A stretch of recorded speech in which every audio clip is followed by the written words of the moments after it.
रहरी में डहरी लगवले बटे बलमुआ बिना हो गवन लगवले बटे बलमुआ बिना हो गवन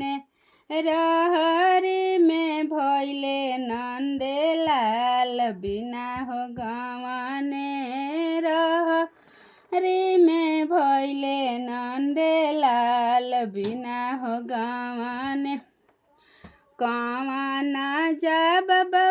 अपनाया माँ से देहब बिना हो गवन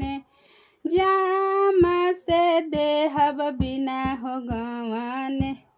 के कर गोदिया देहब लाल बिना रे गवन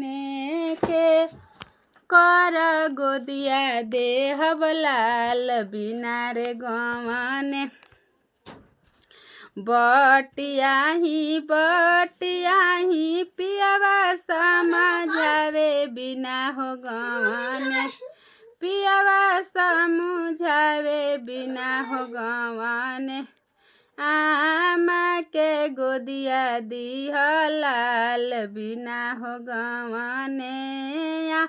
अम्मा के गोदिया दिह लाल बिना रे गवन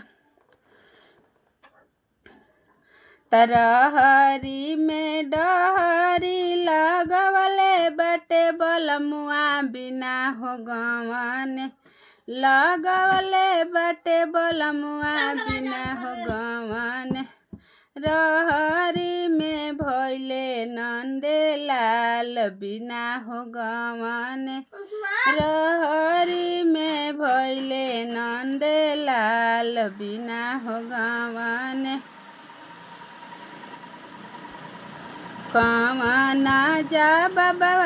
अपना भाभी से देहब बिना रे गवन भाभी से देहब बिना रे गवन के कर गोदिया देहिब लाल बिना रे गवन के